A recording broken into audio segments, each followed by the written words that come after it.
Now we will start from here.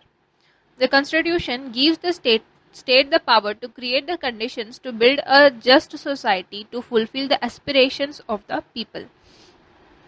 अब यहाँ पर बता रहा है आपको कॉन्स्टिट्यूशन जो है वो हमारा कॉन्स्टिट्यूशन है वो क्या देता है, हमको पावर देता है कि हम एक सोसाइटी, ठीक है, एक अच्छी सोसाइटी को बना सकें और ऐसी सोसाइटी बना सके जिसमें लोगों के जो एस्पिरेशंस होते हैं, लोगों की जो चाहत होती है उसको पूरा किया जा सके, ठीक है, जो भी हम लोग चाहते हैं हम लोगों को पूरा हो सके, ऐसा ये चीज़ फुलफिल करने के लिए कॉन्स्टिट्यूशन जो है वो हम लोगों को पावर देता है. In its wider sense, a constitution defines a nation's basic values and ideals. It tells us how and why people want to live together as a society and what they would like to do collectively. Take the example of India. The preamble of our constitution states that the goal of the people of India is to ensure equality, justice and liberty for all citizens and promote fraternity among them. To achieve this goal, the people resolved to constitute the state as a sovereign republic that is socialist, secular, and democratic and makes its own decision without depending on or being influenced by any external power. अब यहाँ पर क्या बोल रहा है देखिए कि constitution जो है, ठीक है, किसी भी कंट्री का जो कॉन्स्टिट्यूशन है वो उसके उस कंट्री के बेसिक वैल्यूज़ को और वहाँ के आइडियाज़ को रिप्रेजेंट करता है, ठीक है. अगर हम इंडिया के बारे में देखेंगे तो हमारा जो कॉन्स्टिट्यूशन है वो क्या स्टेट करता है, तो लोगों के गोल को स्टेट करता है. क्या है लोगों का गोल? कि सभी लोगों को इक्वालिटी हो, सभी लोगों के पास क्या हो, इक्वल राइट्स हो, सभी के पास इक्वालिटी हो. मतलब हम ये चीज़, हमारे जो कॉन्स्टिट्यूशन है वो ये देखता है कि सभी लोगों के, किसी के भी साथ में नाइंसाफ़ी ना हो, सभी के साथ में इक्वल, सभी लोग इक्वल हों. और साथ में यहाँ पर क्या बोला है, ठीक है, यही आपको बताया, justice and liberty for all citizen. सभी लोग अगर इक्वालिटी, सभी लोग इक्वल हैं, सभी को जस्टिस मिलना चाहिए, किसी के साथ में क्या है, नाइंसाफ़ी नहीं होनी चाहिए सभी सिटीजन्स के साथ में, और प्रमोट फ्रेटर्निटी, ठीक है, ये सभी चीज़ें क्या है, हमारा जो कॉन्स्टिट्यूशन है वो इसको प्रमोट करता है, लोगों के गोल को प्रमोट करता है. यही हमारे इंडिया का क्या है, गोल है, ठीक है. अब ये इस गोल को अचीव करने के लिए क्या होता है, इस गोल को अचीव करने के लिए जो स्टेट है वो क्या करता है, हमारा जो स्टेट है वो क्या, सोवर्जन रिपब्लिक है, सोशलिस्ट है, सेकुलर है, डेमोक्रेटिक. ये सारे जो टर्म्स है वो आपको आगे देखने को मिलेंगे. उस वक्त पे ये सारे टर्म्स जो है मैं अच्छे से उस टाइम पे समझाऊंगी, ठीक है. देखते हैं next. The new constitution that Japan adopted after its two cities were devastated by nuclear bombs at the end of the Second World War states that the country would strive for world peace and try to eliminate slavery, oppression, intolerance, fear, want, etc. from the world. ठीक है, आपका जो second world war है वो आपका यहाँ पर एक चैप्टर है हिस्ट्री में, शायद हिस्ट्री में आपका चैप्टर है सेकेंड वर्ल्ड वॉर का. उस वक्त पे ये सेकेंड वर्ल्ड वॉर के बारे में पूरा डिस्कशन होगा. फिलहाल मैं आपको सेकेंड वर्ल्ड वॉर के बारे में थोड़ा सा बता देती हूँ. सेकेंड वर्ल्ड वॉर में एंडिंग में क्या हुआ था सभी को पता है कि हिरोशिमा और नागासाकी में न्यूक्लियर बॉम्ब्स गिरा दिए गए थे, ठीक है. अब ये जो उस वक्त पे जो कॉन्स्टिट्यूशन जापान अडॉप्ट किया था, ठीक है, नया कॉन्स्टिट्यूशन जब जापान अडॉप्ट किया था वहाँ पर की बात हो रही है कि उस वक्त उसके 2 सिटीज़ में न्यूक्लियर बॉम्ब्स जो है वो गिरा दिए गए थे. और ये कि इस चीज़ क्या इम्प्लाई कर रहा है, इस चीज़ के बाद में जो जापान की जो कंट्री है वो वर्ल्ड पीस और सारे ही स्लेवरी, ऑपरेशन, इंटॉलरेंस, ये सारी चीज़ों को हटाना चाहता है पूरे वर्ल्ड से. मीन्स यहाँ पर वो बता रहा है कि जो कंट्री है वो क्या, सारी कंट्री मिलके क्या चाहते हैं, एक तरीके पीस को ज़्यादातर देखते हैं, सभी को शांति के साथ में रहना चाहते हैं. और यही ये चीज़ क्या कर रहा है, इम्प्लाई भी कर रहा है. Similarly when Nepal established a democracy in May 2008, देखिए यहाँ पर आपका ये वाला जो पैराग्राफ है उसमें आपको बताया जा रहा है कि जो जापान का जो नया कॉन्स्टिट्यूशन है वो क्या इम्प्लाई कर रहा है, क्या बता रहा है, तो वो पीस को बता रहा है, साथ में स्लेवरी को एंड करना चाहता है, ऑपरेशन हो गया, इनटॉलरेंस, फियर, ये सारी चीज़ें जापान का जो कॉन्स्टिट्यूशन है वो बता रहा है। उसी तरीके से नेपाल का, ठीक है, देखते हैं। When Nepal established a democracy in May 2008 to replace the monarchy, it began the task of preparing a new constitution, forming constitutional assemblies for the purpose. The people wanted to end the authoritarian rule of the feudal monarchy, which had oppressed them and ignored their aspirations. They initiated a process of consultations and discussions between different political parties, regional groups, and communities before finalizing a constitution in 2015. अब यहाँ पर नेपाल की बात की गई है। नेपाल में जो रूल चल रहा था वो मोनार्च रूल चलता था, जिसके बाद में उन्होंने 2008 में डेमोक्रेसी स्टैब्लिश की, और जब डेमोक्रेसी स्टैब्लिश होने के बाद में उन्होंने अपना नया कॉन्स्टिट्यूशन जो है वो बनाना स्टार्ट किया, नया कॉन्स्टिट्यूशन असेंबलीज बनाई, और उसके बाद में कंटिन्यूसली उन्होंने क्या किया, कंटिन्यूसली कंसल्ट कर रहे थे, डिस्कशंस कर रहे थे, ताकि और फिर फाइनली 2015 में उनका जो कॉन्स्टिट्यूशन है वो बनकर तैयार हुआ। During Nepal's constitution drafting process, many minorities communities were worried whether their rights and interests would be protected or not. So special attention was paid in the new constitution to protect all kinds of diversity, promote harmony and tolerance, eliminate discrimination and oppression, and establish decentralized self-rule in place of a centralized state. अब देखिए यहाँ पर क्या बता रहा है, जब नेपाल का जो कॉन्स्टिट्यूशन है वो बन रहा था, ठीक है, ड्राफ्ट हो रहा था मीन्स बन रहा था, जब बन रहा था तो बहुत सारी माइनॉरिटी कम्युनिटीज जो थी वो बहुत ज़्यादा वरिड थी मीन्स परेशान थी या फिर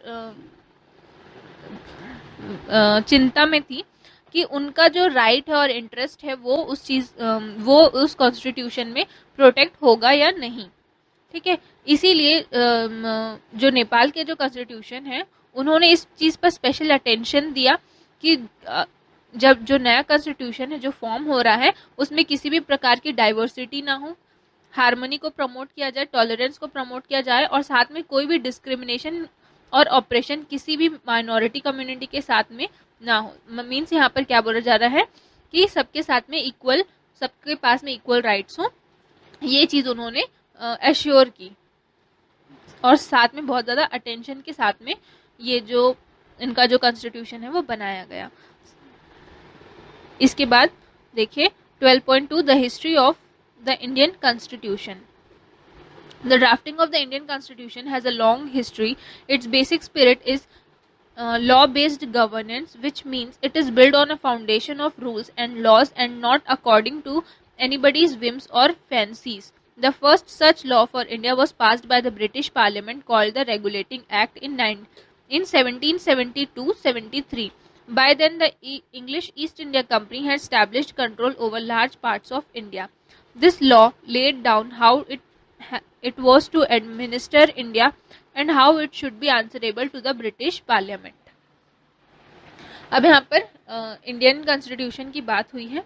इंडियन कॉन्स्टिट्यूशन का जो ड्राफ्टिंग का जो प्रोसेस है वो क्या है, बहुत ज़्यादा पुराना है, और इसकी बहुत ज़्यादा हिस्ट्री जो है, पुरानी जो बातें हैं वो बहुत ज़्यादा लंबी है।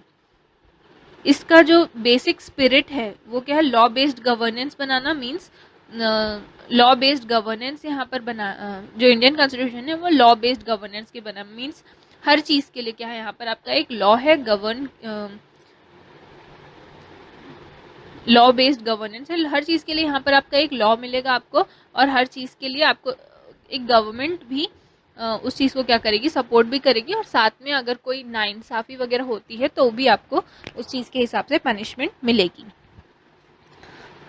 इसका मतलब क्या है, रूल्स एंड लॉज जो हैं वो किसी के लॉ, देखिए यहाँ पर फिर से बताया गया, लॉ बेस्ड गवर्नेंस मीन्स क्या है, जो भी हमारे कॉन्स्टिट्यूशन में जो भी लॉज हैं वो किसी पर्सनली मतलब यहाँ पर किसी भी एक कम्युनिटी को या किसी एक माइनॉरिटी कम्युनिटी या किसी एक रिलीजियस के बेस पे नहीं, या किसी एक प्रॉपर व्यक्ति के बेस पे नहीं बनाया गया है। यहाँ पर ये इस चीज़ का ध्यान रखता है कि सभी के जो बेसिक नेसेसिटीज़ हैं, जो फैंसीज है, विम्स है, वो सब क्या हो, पूरे हों।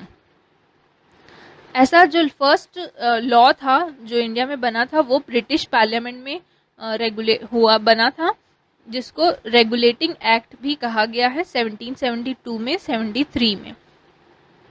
उस वक्त पे जो इंग्लिश ईस्ट इंडिया कंपनी जो है वो अपने हमारे इंडिया के बहुत सारे पार्ट्स में कंट्रोल कर चुकी थी। The discussions about the constitution began in pre-independence India. At that time, the main focus was on how the East India Company should rule on India, that was seeking greater autonomy and freedom, and how it should be made answerable to the British Parliament. At the end of the 19th century, Indians were given a limited political role by being allowed to contest elections to municipalities and other local bodies. अब देखिए यहाँ पर बता रहा है कि बहुत सारे जब जब इंडिपेंडेंस नहीं हुआ था इंडिया को क्या है, इंडिपेंडेंस नहीं हुआ था, उस वक्त पे इस चीज़ का कॉन्स्टिट्यूशन के बारे में बहुत ज़्यादा डिस्कशंस हुए गए। ये जो कॉन्स्टिट्यूशन के डिस्कशन का जो मेन फोकस था वो यहाँ पर ये था कि किस तरीके से ईस्ट इंडिया कंपनी जो है रूल कर रही है इंडिया पे, ठीक है, वो हटाया जाए, मीन्स उनको भी क्या मिले, फ्रीडम मिले। और साथ ही में यहाँ पर क्या हो, ब्रिटिश पार्लियामेंट को उनका क्या देना पड़ता, हम आंसर देना पड़ता। ये जो सारे डिस्कशंस थे उसका आंसर ब्रिटिश पार्लियामेंट को भी देना पड़ता। तो इसके बाद में 19th सेंचुरी के एंड में इंडियंस ने, ठीक है, इंडियंस को क्या दिए गए, एक लिमिटेड पॉलिटिकल रोल दिया गया ताकि वो मतलब इलेक्शंस में पार्टिसिपेट कर सके, ठीक है। तो बहुत ज़्यादा बड़े पोस्ट के लिए उनको इलेक्शंस कंडक्ट नहीं करवाए जाते थे। म्यूनसिपैलिटीज़ के लिए और कुछ लोकल बॉडीज़ के लिए इलेक्शंस जो थे वो कंडक्ट करवाए जाते थे।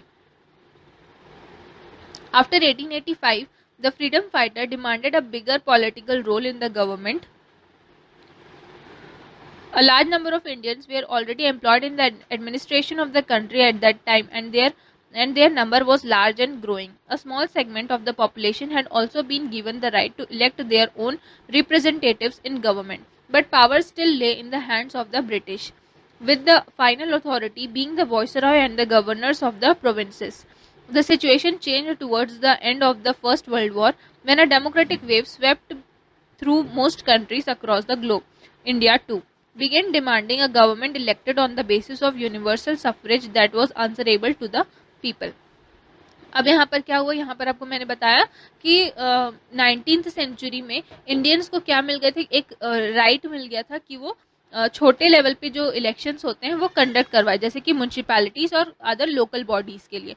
उसी के बाद में, ठीक है, आपका 1885 में जो फ्रीडम फाइटर्स थे वो डिमांड करने लगे कि उनको गवर्नमेंट में बड़े रोल चाहिए, मींस बिगर पॉलिटिकल रोल चाहिए, सिर्फ और सिर्फ म्यूनसिपैलिटीज और लोकल बॉडीज में नहीं, बल्कि आगे के जो हायर पोस्ट रहते हैं उनमें भी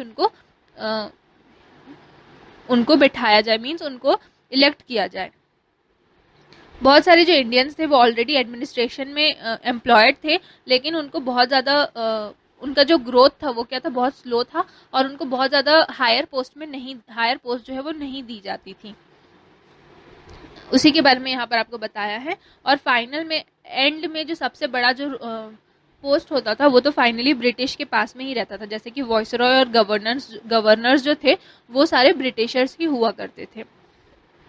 ये जो सिचुएशन है वो फाइनली चेंज हुई फर्स्ट वर्ल्ड वॉर के बाद में, मींस चेंज होने लगी। वहाँ पर बहुत सारे लोग जो थे वो डिमांड करने लगे कि इंडिया को भी क्या मिला, मीन्स यहाँ पर इंडिया भी क्या हो, इलेक्शन के बेसिस पे गवर्नमेंट फॉर्म हो। फर्स्ट वर्ल्ड वॉर के बाद में यहाँ पर इंडिया जो था वो डिमांड करने लग गया था अदर कंट्रीज के ही तरह, ठीक है, अदर कंट्रीज के ही तरह से इंडिया भी ये चीज़ डिमांड करने लग गया था कि गवर्नमेंट जो है वो यूनिवर्सल सफरेज के थ्रू क्या हो, मतलब आंसरेबल हो लोगों को।